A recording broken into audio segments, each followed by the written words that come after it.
What if I told you that one of the most important documents in early Christianity was a gospel written by a woman? Not written about her, not recording what others observed. Written by her, in her own voice. Recording private teachings she received directly from the risen Jesus that none of the male disciples received. A gospel that was copied 3 separate times in 3 separate communities across the ancient world, and yet arrived in the modern era broken. 10 pages missing.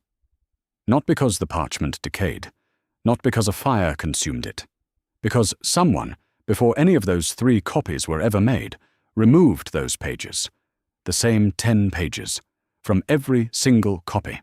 Every time that document exists, you can read what survived of it today, and when you finish this video, you will understand exactly why those pages were taken and what the woman who wrote them was trying to warn the world about. If you have ever felt that the version of Mary Magdalene you were given didn't match what you actually read in the Gospels, you were right. Something was taken. And today we are going to find out what. Her name was Mary Magdalene. If you are watching this channel for the first time, subscribe now and activate the notification bell. Tell me in the comments where you are watching from. I do not want you to miss what is coming. Now, what do you actually know about her? Because what most people know is what Pope Gregory I decided they should know in 591 AD, in one homily, on one Sunday morning in a church in Rome. And what he decided that morning has shaped every painting, every sermon, every stained glass image, every Easter morning description of the woman who came to the tomb. 14 centuries of received belief built on one man's decision. But before Gregory I said anything, someone else gave her a title. That title was not invented by modern scholars. It was not given in the 20th century by people who wanted to make a point. It was given in the early 3rd century, around the year 200 AD, by a bishop named Hippolytus of Rome, writing in his commentary on the Song of Songs. And the title was this: Apostola Apostolorum, Apostle to the Apostles. Not a courtesy, not a figure of speech, a formal designation. The title the early church used for someone who carried the announcement of the resurrection to the apostles themselves. Why her? Because that is exactly what the Gospels say she did, all 4 of them. According to the Gospel of Matthew chapter 28, she went to the tomb before dawn, encountered the risen Jesus, and was told to go and announce what she had seen to his brothers. According to the Gospel of Mark chapter 16, it was Mary Magdalene and the other women who came first to the tomb. According to the Gospel of Luke chapter 24, she is named first among the women who found the tomb empty and carried that news back to the 11.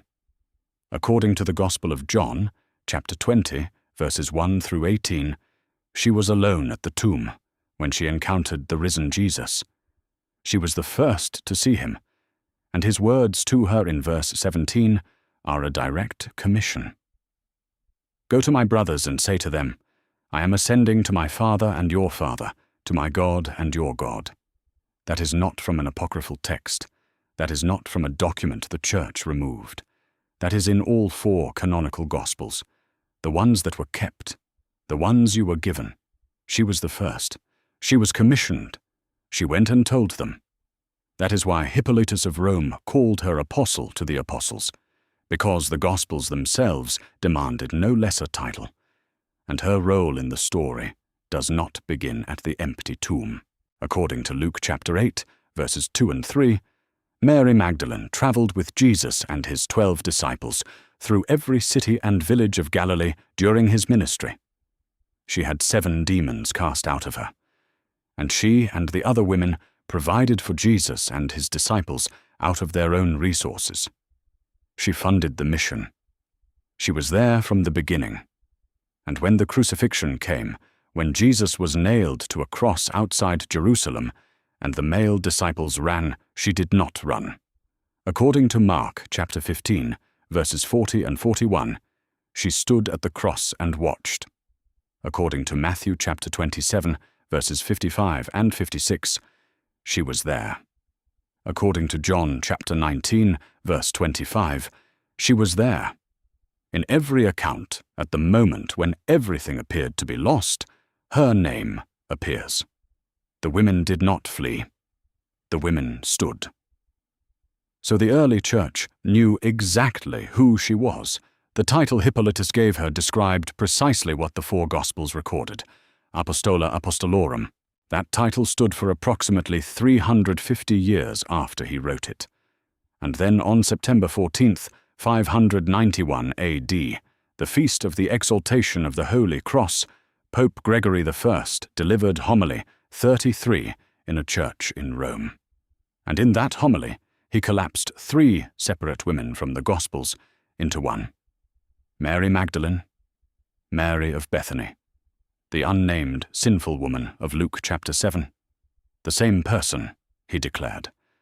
And that single declaration transformed the woman who had stood at the cross, the woman commissioned to announce the resurrection, into something else entirely: a reformed prostitute. She was never called a prostitute in any gospel. Not in Matthew, not in Mark, not in Luke, not in John. The 7 demons cast out of her are a condition, not a moral verdict. No gospel gives them a name. No gospel attaches them to sin. But Gregory I said it from a pulpit in Rome, and for 14 centuries that is what the Western Church taught, preached, painted, and built into doctrine.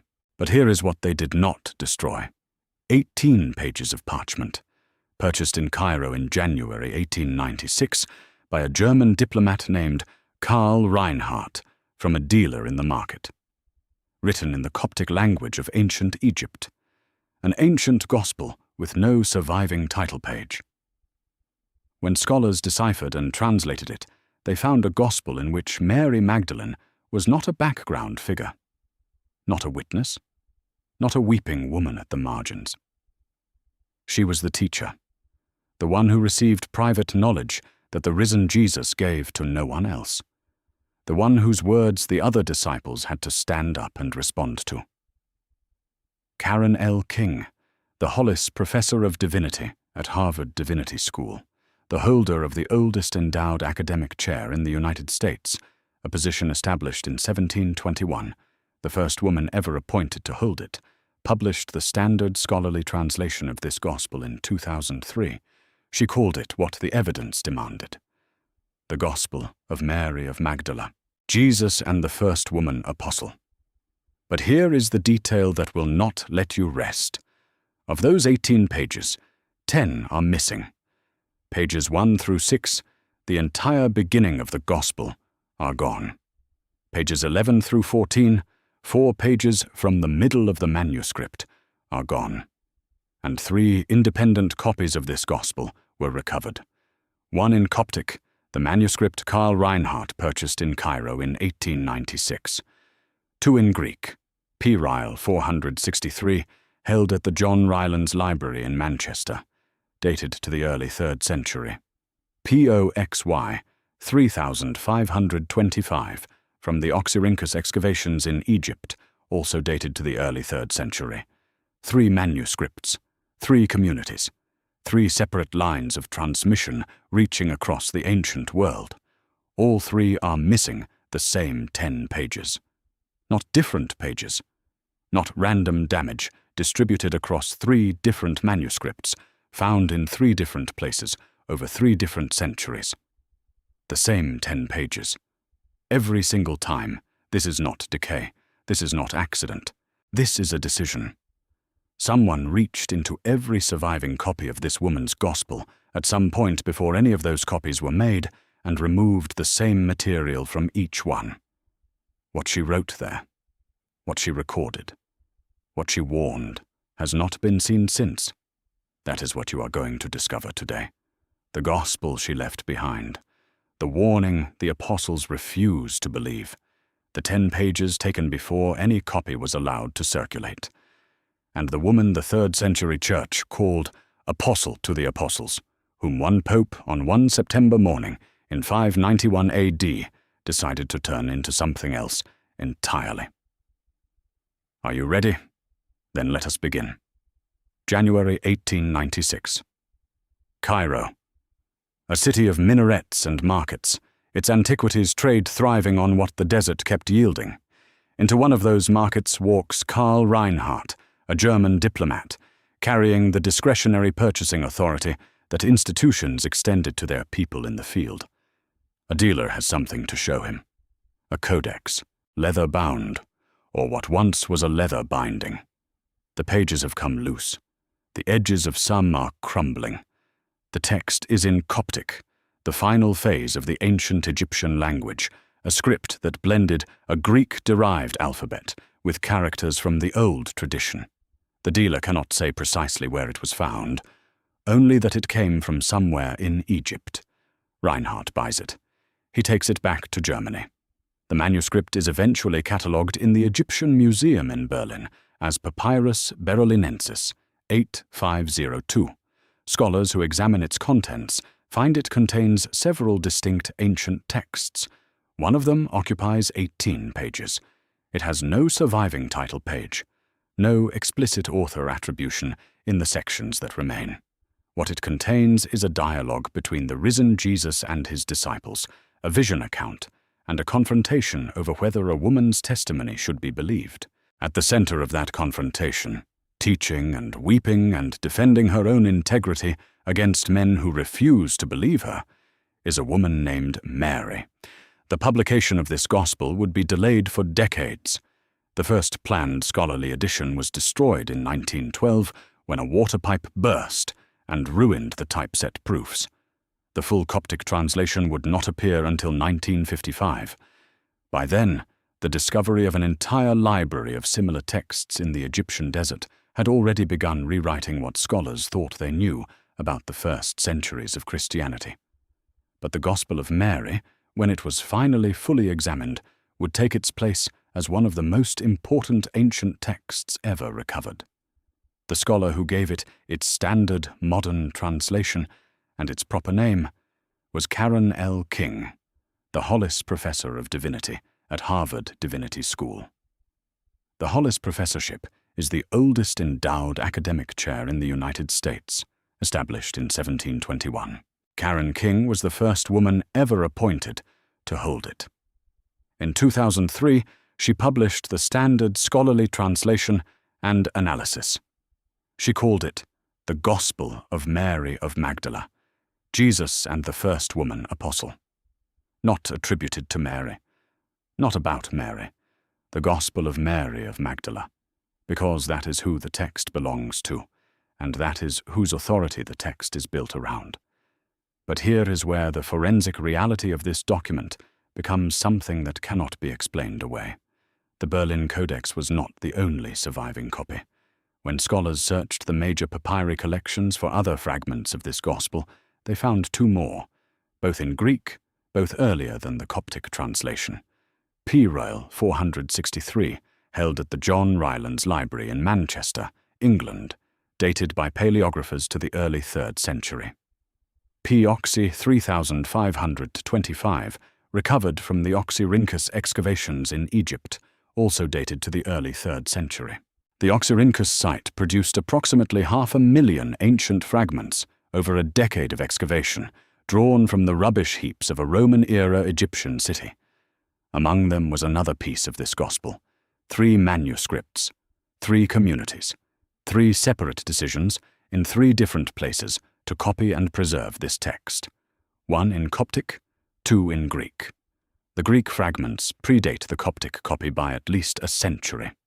This means the Gospel of Mary was circulating and being copied no later than the early 3rd century, and the original composition was earlier still.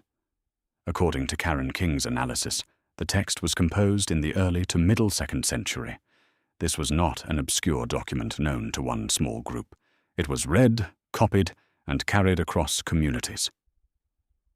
Tell me in the comments if you have come across the Gospel of Mary before today. I am always moved by how many people find their way to these recovered texts before anyone tells them they are allowed to. Now, 3 copies exist, 3 manuscripts from 3 different places across more than a century of transmission, and when scholars lay them side by side, the pattern that emerges is not something age or accident can explain. All 3 are missing the same pages. Pages 1 through 6, the entire beginning, are absent from every copy. Pages 11 through 14, 4 consecutive pages in the middle, are absent from every copy. According to Karen King's edition, the text, as we have it, opens mid-scene on page 7. She concludes from internal evidence that the setting is a post-resurrection appearance of the risen Jesus to his disciples. The text begins in the middle of something already underway. No title, no author identification, no opening. Just a scene the reader is dropped into, as if someone removed the entrance and left only the interior. And here is what Karen King specifically notes about those missing opening pages. She states that it is possible the lost beginning contained an attribution to Mary, similar to how the Gospel of Thomas opens by identifying its author. If the Gospel of Mary once opened the same way, with her name stated as its author, then that opening was removed before any surviving copy was ever made. Not from one damaged manuscript, from the ancestor of all 3. Every copy made afterward carried that same absence in the same place. But the Gospel of Mary is not the only written text attributed to her that circulated in the early church. There is proof that she was known as a writer in multiple ancient communities, and that proof comes from the last person who would have wanted to preserve her memory. Epiphanius of Salamis was a bishop who died in 403 AD. His life's work was a massive catalogue of heresies called the Panarion, written around 375 AD. He dedicated himself to identifying every form of Christianity he considered deviant and destroying its credibility in writing.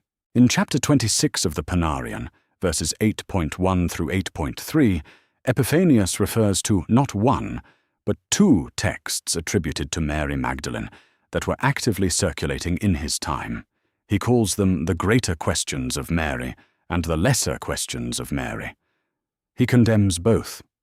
Both are now entirely lost, known today only through his hostile reference, catalogued in Wilhelm Schneemelcher's New Testament Apocrypha, the standard modern scholarly reference for early Christian writings outside the canon.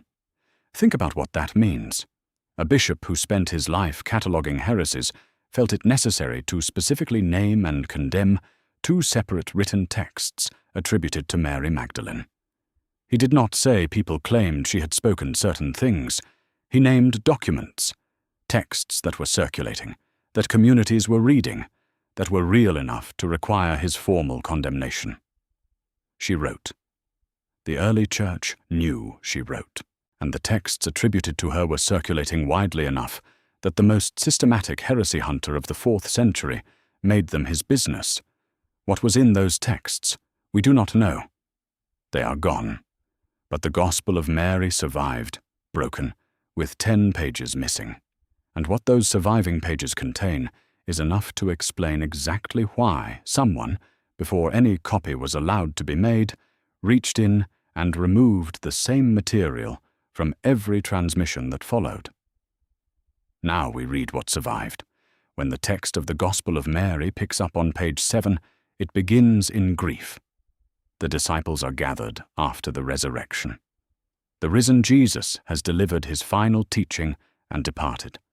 And the people who followed him for 3 years, who witnessed everything they witnessed, are not celebrating. They are weeping. They are afraid. According to the Gospel of Mary, chapter 9, the disciples fear persecution. They fear what follows. The question hanging in the room is not where to go or what to preach. It is whether any of them will survive long enough to do either. Into that grief, Mary Magdalene rises and speaks. She stands up in a room full of people collapsing under fear, and she speaks the way someone speaks when they carry a certainty that exists on a different level from the crisis everyone else is experiencing. According to the Gospel of Mary, chapter 9, verses 12 through the opening of chapter 10. These are her exact words as they survive in the oldest manuscript. "Do not weep and do not grieve, nor be irresolute, for his grace will be entirely with you and will protect you. But rather, let us praise his greatness, for he has prepared us and made us into men." That is not a paraphrase. Those are her words as they survive in the Coptic manuscript, in Karen King's 2003 scholarly edition. She turns their hearts. She speaks to them about the Saviour's words. The grief in the room shifts. She is not the one being comforted. She is the one who does the comforting. And then something happens that the text preserves as a detail no one fabricating this story to elevate a woman would have thought to include. Peter turns to her and asks her for more. The same Peter who within pages will challenge her. According to the Gospel of Mary, chapter 10, that Peter acknowledges directly that the Saviour loved her differently, that she has received teachings the male disciples did not receive, and he asks her to share whatever words of the Saviour she knows that they haven't heard. He is asking her. He is admitting, in his own voice in this text, that she has access to something he does not. And he is asking her to give it to them. She answers. She describes a vision she received from the Saviour privately, a vision of what the soul does after it leaves the body, of what stands between the soul and its return to the divine, of the journey. What she describes is the soul in ascent, moving upward through the realms that separate the material world from the divine source. And as it ascends, it encounters powers, forces that challenge it, forces that were placed to intercept the soul and argue that it cannot pass. According to the Gospel of Mary, chapters 15 and 16, there are 4 of these powers. They have names: darkness, desire, ignorance, the wrath of death. Each one confronts the ascending soul and claims authority over it. Each one insists the soul belongs to the material world and cannot leave, and the soul answers each one. Not with pleading, not with ritual, not by calling on any external authority. The soul answers by declaring the truth of what it already is. According to the Gospel of Mary, this is the soul's final declaration as it survives in the text, translated by Karen King in her 2003 scholarly edition. "What binds me has been slain, and what surrounds me has been overcome, and my desire has been ended, and ignorance has died." That is the voice of the soul she describes. That is what this vision reaches. Not a gift administered by an institution, a declaration. The soul names what has already been defeated, speaks its own freedom to the very powers that claimed to own it, and passes. No priest mediates that moment. No sacrament unlocks it. The soul speaks, and it moves. Now hold that. And now ask yourself which pages are missing. Pages 11 through 14. 4 consecutive pages absent from every surviving copy of this Gospel. Those 4 pages fell between page 10, where Mary has just agreed to share the vision Peter asked for, and page 15, where the text picks up mid-sentence, with the soul already deep into its confrontation with the power of desire.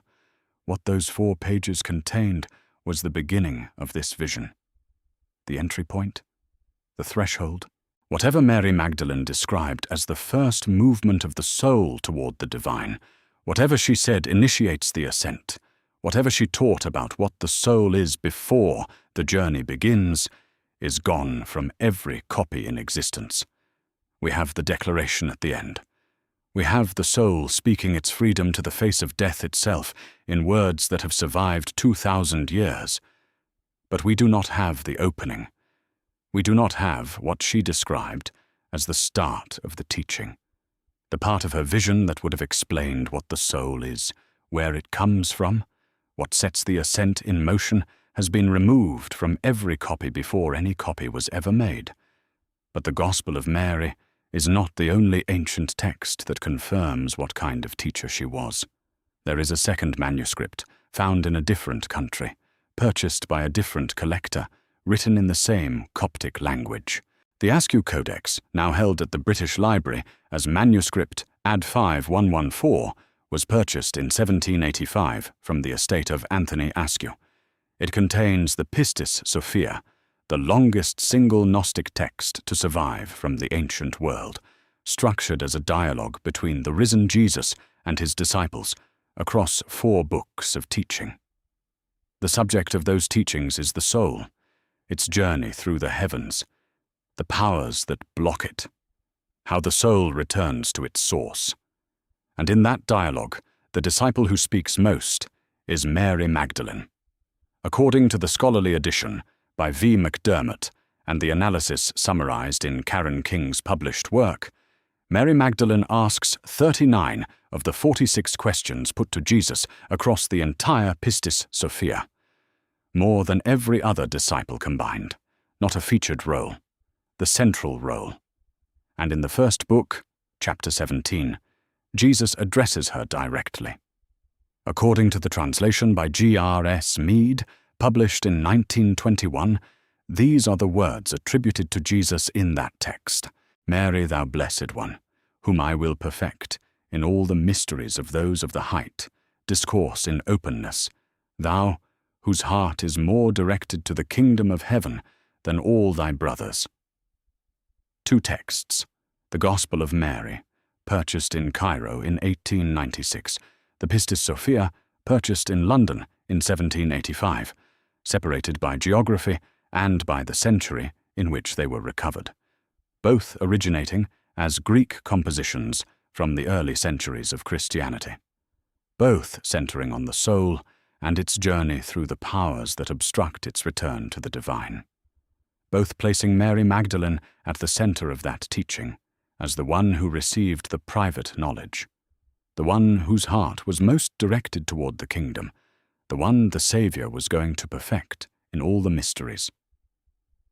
According to Karen King, the consistency between these 2 texts points to an independent tradition, communities in different places, preserving different manuscripts, who all understood Mary Magdalene the same way.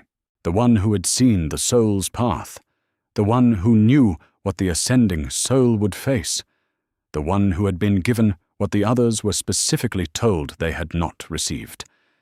That is the content of what she was carrying.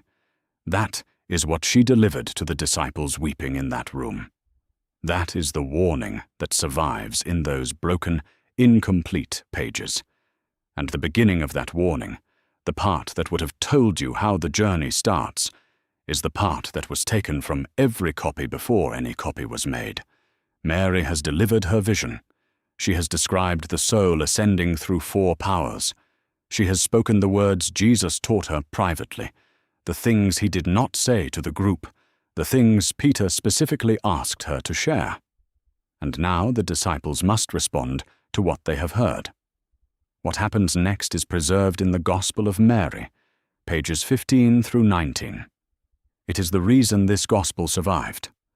It is also the reason it was nearly lost, because the disciples' response is not acceptance, it is not wonder, it is not gratitude that one of their number had received and was willing to share what the Savior gave her.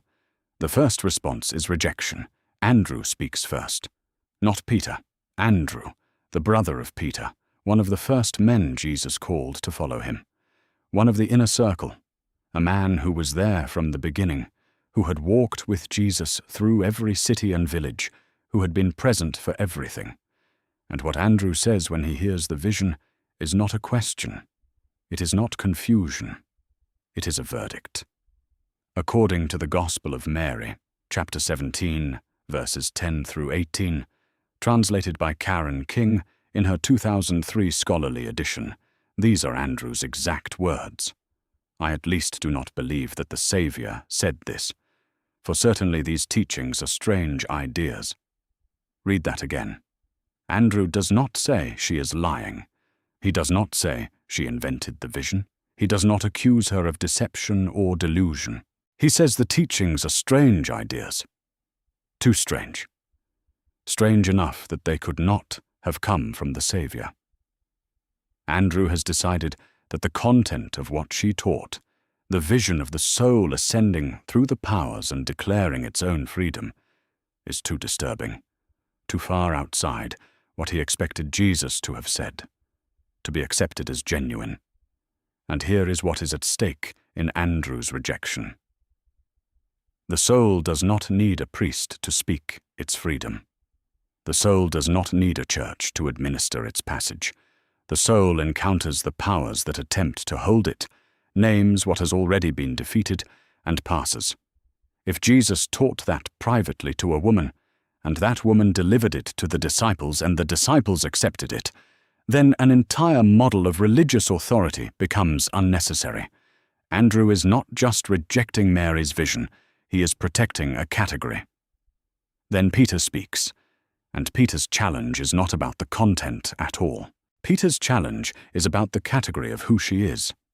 According to the Gospel of Mary, chapter 17, verses 19 through 22, translated in Karen King's 2003 edition, these are Peter's words. Did he really speak privately with a woman and not openly to us? Are we to turn about and all listen to her? Did he prefer her to us? 3 questions, each one a statement dressed as a question, each one insisting on the same premise, the direct, private line of communication between Jesus and Mary Magdalene is impossible, not because Mary lacks intelligence or insight, because she is a woman. The possibility Peter cannot accept is not the content of the vision. It is that the Saviour chose her to receive it. Did he prefer her to us? Not, is the teaching unusual? Not, does this match what the Saviour said elsewhere? But, did he prefer her? Did he choose her over the men? And the answer that the text has already given, by the time Peter asks the question, is yes. The Saviour loved her more than the rest. The Saviour made her worthy. The Saviour gave her what the others were not given. And Peter's 3 questions are not a request for clarification. They are a refusal. Mary weeps. According to the Gospel of Mary, chapter 18, verses 1 through 5, in Karen King's 2003 edition, these are her words. My brother Peter, what do you think? Do you think that I have thought this up myself, in my heart, or that I am lying about the Saviour? She does not argue theology. She does not defend the vision. She does not explain the soul's assent or appeal to any authority or produce any additional evidence. She asks whether he thinks she is a liar. That is her entire response, not a doctrinal argument, a question about her character, a question about whether the people in that room believe she is capable of fabricating something she says she received from the one they all followed. Stop and consider what this moment is. This is the first witness of the resurrection, the woman who stood at the cross when the male disciples fled, the woman Jesus commissioned directly in the Gospel of John chapter 20 verse 17 to go to his brothers and announce his ascension, the woman who carried the most important announcement in the history of the movement. That woman is now standing in a room, weeping, asking her brothers whether they think she is a liar. That is the cost of carrying what others refuse to receive.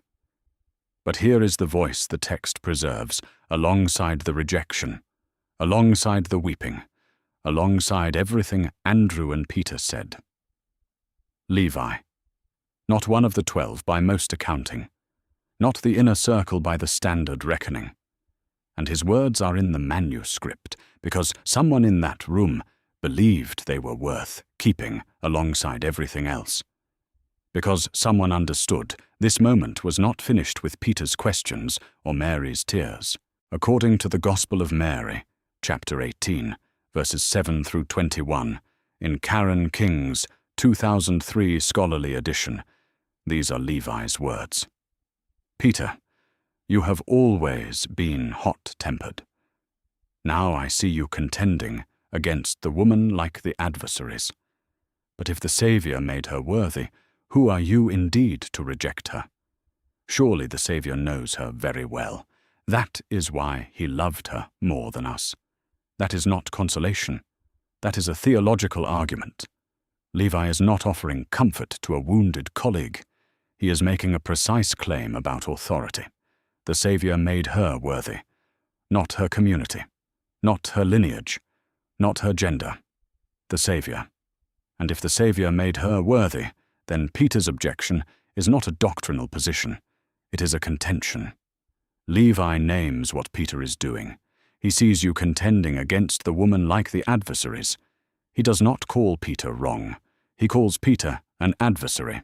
This scene, this exact exchange, exists in the manuscript. It was written down. It was copied in Greek in the early 3rd century, in not one, but 2 separate communities. It was preserved in Coptic, in a codex that sat in a Cairo market until 1896. Someone, across all those copies, across all those communities, across all those centuries, made sure that this moment was recorded. That Andrew's rejection was preserved. That Peter's 3 questions were preserved. That Mary's tears were preserved. That Levi's defense was preserved. Someone made sure the world would know. She spoke. She was not believed. And she spoke anyway. And now consider where the missing pages fall, pages 11 through 14, the 4 pages absent from every surviving copy. Those pages fall right before the scene we just read. They contain the beginning of the vision Mary delivers, the vision that Andrew calls strange ideas, the vision that makes Peter ask whether the Saviour preferred a woman. We have the rejection, the weeping, Levi's defense, the soul's final declaration, but we do not have the opening of what she taught. The beginning of the vision was removed from every surviving copy before the rejection scene was preserved. The rejection was preserved. The weeping was preserved. The defense was preserved. But the beginning of the teaching that caused all of it was taken before any copy was ever made. Whoever removed those pages understood which part was most dangerous. The soul's final declaration is disturbing enough. But the beginning of the vision, the part that gave the soul the authority to say what it said when it faced those powers, is the part that leaves no institution standing between the soul and the divine. The 4 missing pages are not a casualty of time. They are a decision made before any copy was allowed to circulate. What binds me has been slain. That declaration survived the centuries in 3 separate manuscripts. The beginning of the teaching that gave the soul the right to say it did not survive even one. The New Testament does not say what happened to Mary Magdalene after the mourning at the empty tomb. It does not say where she went, how long she lived, or how she died. The 4 Gospels that record her presence at the cross, her vigil at the tomb, her commission to carry the resurrection announcement to the male disciples, those 4 Gospels say nothing about where that commission led her, nothing about the decades that followed, nothing about the end. Think about how strange that is. The woman who funded the ministry, the woman who stood at the cross when the men fled, the woman the early church called apostle to the apostles, the first witness of the resurrection. She receives a commission from the risen Jesus in the last chapter of the Gospel of John, and then she vanishes from the canonical record entirely. Not a mention of where she went.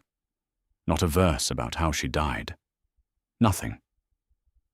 What we have instead are 2 traditions, one from the Eastern Church, one from the Western Church, both documented, both specific in their details, both describing a woman who lived far longer than most of the figures around her, and who arrived at the end of her life, not suddenly, but deliberately, not in obscurity, but in a way that left her skull in a gold reliquary in Provence, her relics in a monastery in Constantinople, and her memory in the hands of Byzantine emperors and Gothic basilica builders for centuries after her death.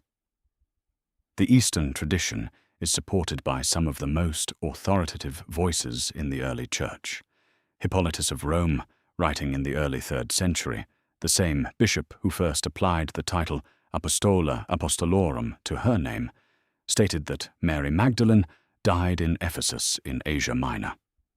Eusebius of Caesarea, whom later centuries would call the father of church history, writing between 260 and 340 AD, wrote that her relics could be found in Ephesus. Gregory of Tours, the 6th century bishop and historian who preserved the early church's traditions in Gaul, recorded the same account, that she retired to Ephesus with Mary the mother of Jesus, where they both lived out the rest of their lives.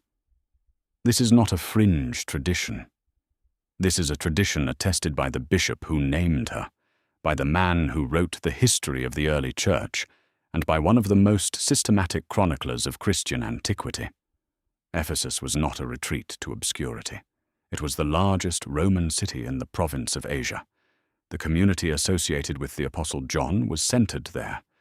The church that Paul addressed in the letter to the Ephesians was there. If Mary Magdalene spent her final years in Ephesus, she spent them at the center of one of the most intellectually and spiritually active early Christian communities in the known world. And her presence there was remembered long enough that in 899 AD, more than 8 centuries after her death, the Byzantine Emperor Leo VI, whose reign stretched from 886 to 912, had her relics transferred from a monastery in Ephesus to a monastery in Constantinople.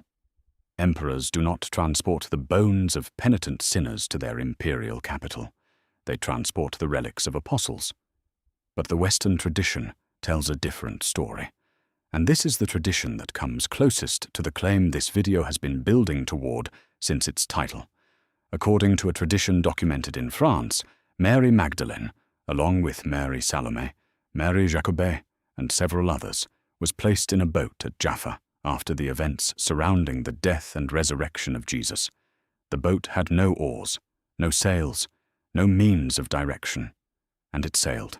According to the tradition, it arrived on the shores of the Camargue, the wild coastal wetlands at the mouth of the Rhône in what is now southern France. And from there, instead of founding a community, instead of establishing a church, instead of building the kind of institutional legacy that the movement she had financed and followed might seem to demand of her, Mary Magdalene did something else entirely. She went into the mountains, alone. She found a grotto, a cave, in the Sainte-Baume mountain range of Provence, and she stayed, approximately 30 years. 30 years in a cave in the mountains of southern France. After the rejection, after Andrew dismissed the vision as strange ideas, after Peter asked whether the Savior would really have preferred a woman, after Levi defended her and the disciples went out to preach and the world moved on without accepting what she had tried to give it, she went into the mountains and she waited. Not because she was broken, because everything that needed to be delivered had been delivered.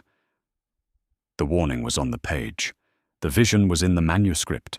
The rejection was in the manuscript too, preserved alongside the teaching, so that no one in any future century who found those pages would be able to claim the rejection never happened.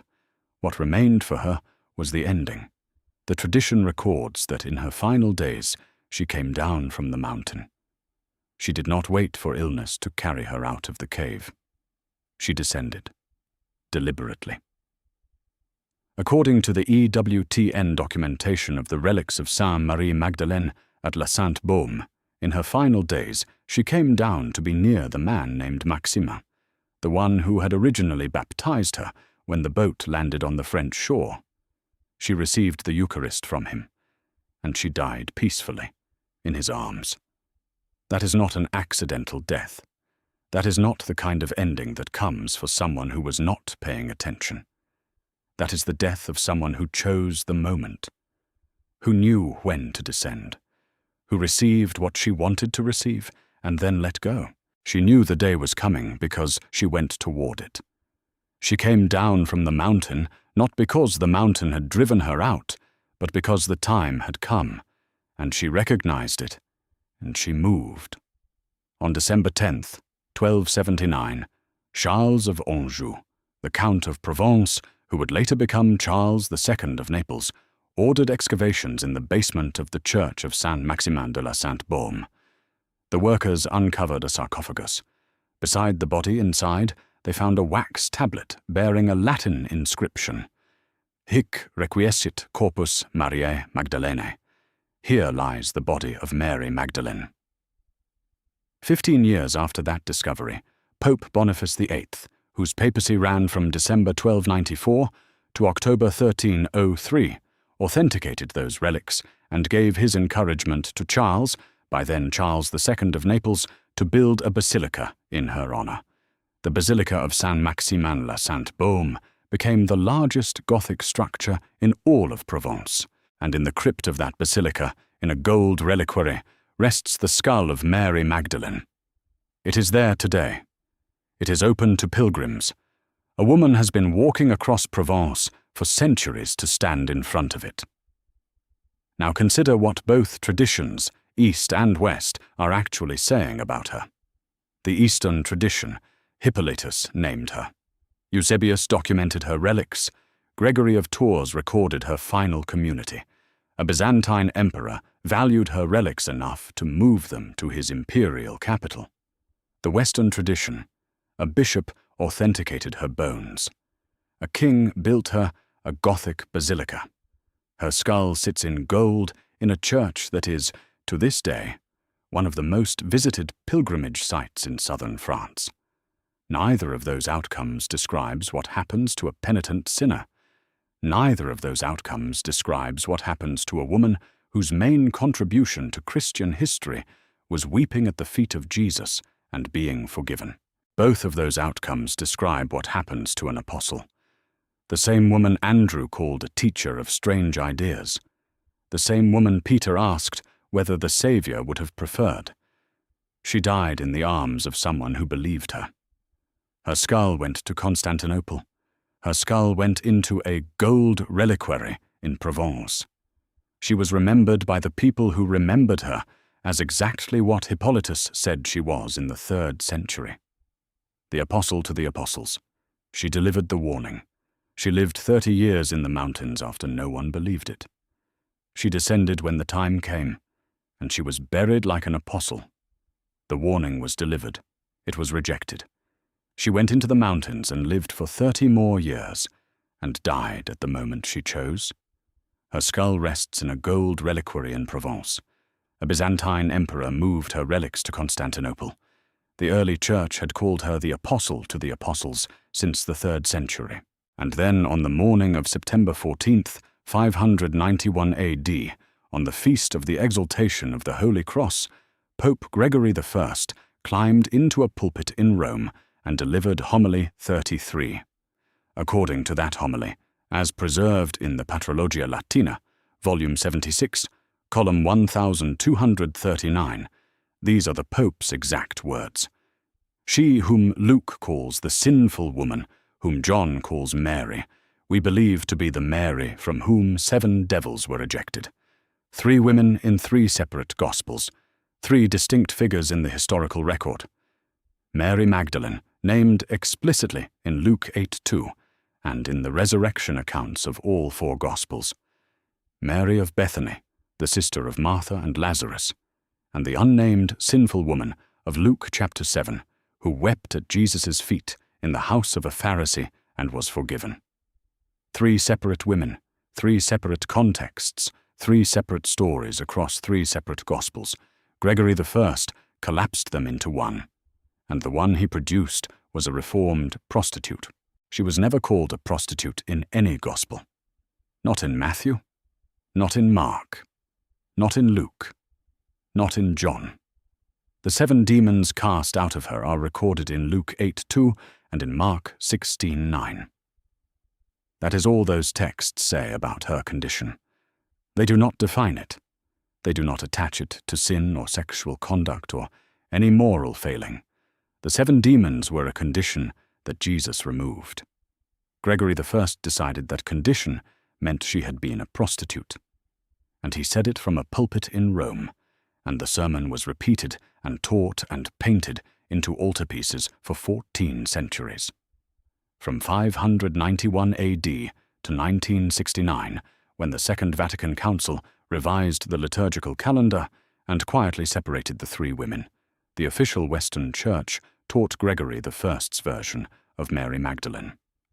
That is 1,378 years, more than 13 centuries during which the woman who funded the ministry, who stood at the cross when the disciples fled, who received the commission from the risen Jesus himself to announce his ascension to the brothers, who delivered a private vision from the Savior that no male disciple had received, who wrote a gospel that survived in 3 separate manuscripts, was officially identified in Western Christianity as a reformed prostitute. Because one pope said so in one homily on one Sunday morning in 591 AD. And here is what makes Gregory I's decision legible for exactly what it was. The Eastern Orthodox Church never accepted it. The East never adopted the conflation. They kept the three women separate. They kept her feast on July 22nd as the feast of an apostle, not the feast of a penitent. They continued calling her Apostola, Apostolorum. They painted her holding the red egg of resurrection, not kneeling in tears at anyone's feet. The Eastern Church had not built its model of spiritual authority on the premise that women could not receive private revelation from Jesus. The Eastern Church had not committed itself to a structure in which the soul's journey to the divine must run through a priest. The East did not need what Gregory I was protecting, so the East did not accept what Gregory I was offering. The West did.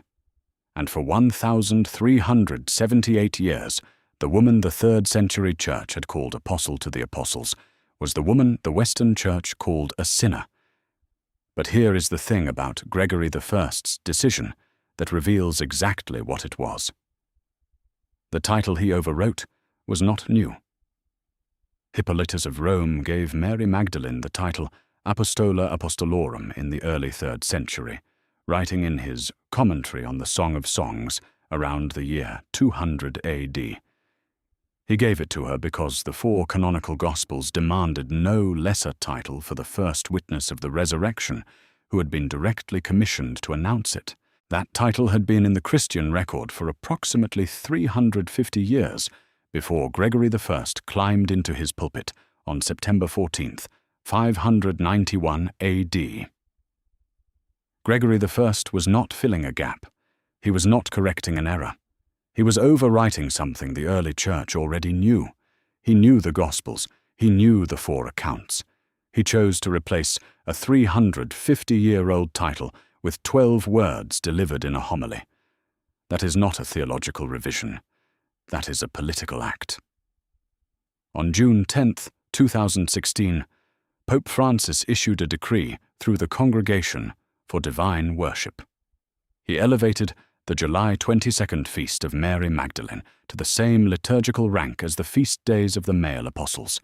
The decree explicitly used the title Apostolorum Apostola, the title Hippolytus wrote in the commentary on the Song of Songs in approximately 200 AD, restored by Rome in 2016, 14 centuries after Gregory I erased it.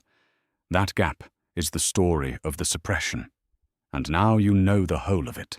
You uncovered a gospel written by a woman, copied in 3 separate ancient communities across the Mediterranean world, whose same 10 pages are missing from every surviving copy because someone removed them before any copy was made.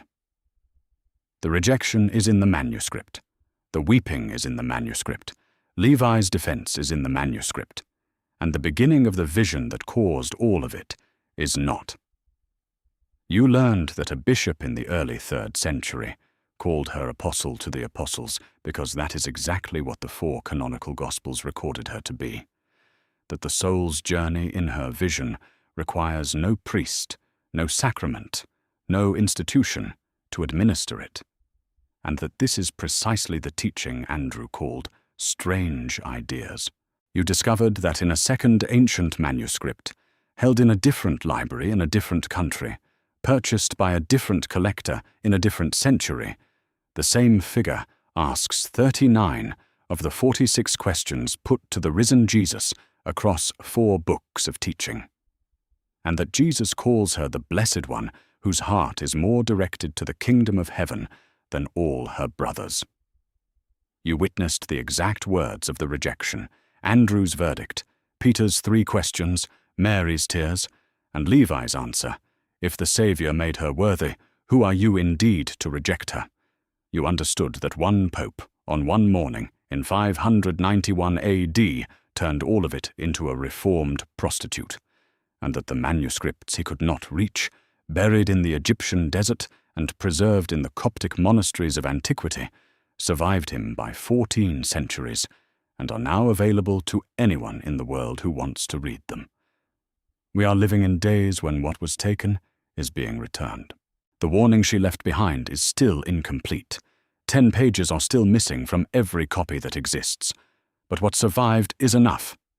She spoke. She was not believed. She recorded it anyway. And 2,000 years later, you are reading what she wrote. If this found you, subscribe to this channel and activate the notification bell so you do not miss what comes next. Tell me in the comments what moved you most. Your experience can reach someone who is just now finding their way to these truths, because the first person to carry the announcement of the resurrection was a woman. The 3rd century church knew her name. Her title was Apostle to the Apostles, and the people who tried to make the world forget that could never destroy the manuscripts she